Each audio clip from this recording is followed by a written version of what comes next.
4 വയസ്സുകാരി കല്യാണിയെ പുഴയിലെറിഞ്ഞ് കൊലപ്പെടുത്തിയ കേസിൽ കൂടുതൽ വിവരങ്ങൾ പുറത്ത്. കുഞ്ഞിനെ കൊല്ലാൻ അമ്മ സന്ധ്യ ആസൂത്രണം നടത്തിയിരുന്നതായി സംശയം. മൂഴിക്കുളത്തെത്തുന്നതിന് മുൻപ് കുഞ്ഞുമായി സന്ധ്യ ആലുവ മണപ്പുറത്തെത്തിയിരുന്നു. സംശയാസ്പദമായ സാഹചര്യത്തിൽ സന്ധ്യയെ കണ്ടെന്ന് ഓട്ടോ ഡ്രൈവർമാർ പറഞ്ഞു. കാര്യം തിരക്കിയപ്പോൾ കുഞ്ഞിനെയും എടുത്ത് സന്ധ്യ കടന്നു കളഞ്ഞെന്നും ഓട്ടോ ഡ്രൈവർമാർ പറയുന്നു. കുഞ്ഞിനെ പെരിയാറിൽ ഉപേക്ഷിക്കുകയായിരുന്നു സന്ധ്യയുടെ ലക്ഷ്യമെന്നും സംശയമുണ്ട്. അംഗൻവാടിയിൽ നിന്ന് കൂട്ടിക്കൊണ്ടുപോയ കല്യാണിയെ തിങ്കളാഴ്ച സന്ധ്യയ്ക്ക് 7 മണിയോടെയാണ് അമ്മ ചാലക്കുടി പുഴയിലെറിഞ്ഞത്. മൂഴിക്കുളം പാലത്തിന് നടുവിലെ തൂണിൽ കുരുങ്ങി നിന്ന മരക്കൊമ്പുകൾക്കിടയിൽ തങ്ങി നിന്ന മൃതദേഹം രാത്രി 2:15 പോലീസ് കണ്ടെത്തി. കളമശ്ശേരി മെഡിക്കൽ കോളേജിൽ പോസ്റ്റ്മോർട്ടത്തിന് ശേഷം ഇന്നലെ 3:30 മൃതദേഹം വീട്ടിലെത്തിച്ചത്. തറവാട്ട് വീട്ടിൽ പൊതുദർശനത്തിന് വെച്ച ശേഷം തിരുവാണിയൂർ പൊതു ശ്മശാനത്തിൽ ഇന്നലെ വൈകിട്ട് 5 മണിയോടെ സംസ്കരിച്ചു. കുഞ്ഞിന്റെ അമ്മ സന്ധ്യ നേരത്തെയും കൊലപാതക ശ്രമങ്ങൾ നടത്തിയിരുന്നുവെന്ന്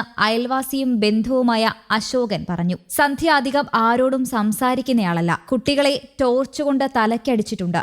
ഐസ്ക്രീമിൽ വിഷം കലർത്തി കുഞ്ഞിനെ നേരത്തെയും കൊല്ലാൻ ശ്രമിച്ചിട്ടുണ്ട്. അന്ന് ഒച്ചയുണ്ടാക്കിയത് മൂത്ത മകനാണ്. സുഭാഷിന്റെ അമ്മ ഇത് കണ്ട് പേടിച്ച് സന്ധ്യയും മക്കളെയും സ്വന്തം വീട്ടിൽ കൊണ്ടാക്കി. അന്ന് പോലീസിലും പരാതി നൽകിയിരുന്നു. അവർ കൗൺസിലിങ്ങിന് വിട്ടു. സന്ധ്യയ്ക്ക് മാനസിക ബുദ്ധിമുട്ടുണ്ടെന്ന് തോന്നിയിട്ടില്ല. സന്ധ്യയുടെ അമ്മയുടെയും സഹോദരിയുടെയും പെരുമാറ്റത്തിൽ സംശയമുണ്ടെന്നാണ് അശോകൻ വെളിപ്പെടുത്തിയത്. അംഗൻവാടിയിലെ ജീവനക്കാരും കൂട്ടുകാരും രക്ഷിതാക്കളും അവസാനമായി കല്യാണി ഒരു നോക്ക് കാണാൻ ഇന്നലെ എത്തിയിരുന്നു. ബെന്നി ബെഹനാൻ MP, മുൻ MLA VP സജീന്ദ്രൻ, ശിശുക്ഷേമ സമിതി അധ്യക്ഷൻ KS Arunkumar, Thiruvaniyoor panchayat president TR Prakashan തുടങ്ങി ഒട്ടേറെ ജനപ്രതിനിധികളും രാഷ്ട്രീയ സാമൂഹിക നേതാക്കളും അന്ത്യാഞ്ജലി അർപ്പിക്കാൻ എത്തിയിരുന്നു. മഞ്ഞപ്പട്ട് പുതപ്പിച്ച് പ്രാർത്ഥനകൾക്ക് ശേഷം കല്യാണിയുടെ മൃതദേഹം നാളെ 25 തിരുവാണിയൂർ ശാന്തിതീരം പൊതു ശ്മശാനത്തിലേക്ക് കൊണ്ടുപോയി. അവിടെയും വലിയ ജനാവലി കാത്തുനിന്നു. ശ്മശാനമുറ്റത്ത് അരമണിക്കൂറോളം പൊതുദർശനത്തിന് വെച്ച ശേഷം സുഭാഷിന്റെ സഹോദരൻ സുമേഷ്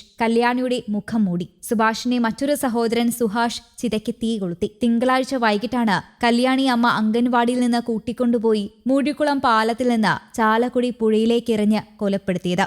ബസ്സിൽ വെച്ച് കുട്ടിയെ കാണാനില്ലെന്നാണ് സന്ധ്യ ആദ്യം പോലീസിൽ പരാതി നൽകിയത്. മൊഴിയിലെ വൈരുദ്ധ്യം കണക്കിലെടുത്ത ചോദ്യം ചെയ്യലിലാണ് കുട്ടിയെ അമ്മ തന്നെയാണ് പുഴയിൽ എറിഞ്ഞതെന്ന് മനസ്സിലായത്. സന്ധ്യ കുറ്റം സമ്മതിച്ചിട്ടുണ്ടെന്നും മറ്റു കാര്യങ്ങളൊക്കെ കൂടുതൽ ചോദ്യം ചെയ്യലിലെ വ്യക്തമാകുമെന്നും Ernakulam rural SP M Hemalatha വ്യക്തമാക്കി. മറ്റാർക്കെങ്കിലും കൊലപാതകത്തിൽ പങ്കുണ്ടോ എന്നതിന് ഇതുവരെ തെളിവ് ലഭിച്ചിട്ടില്ല.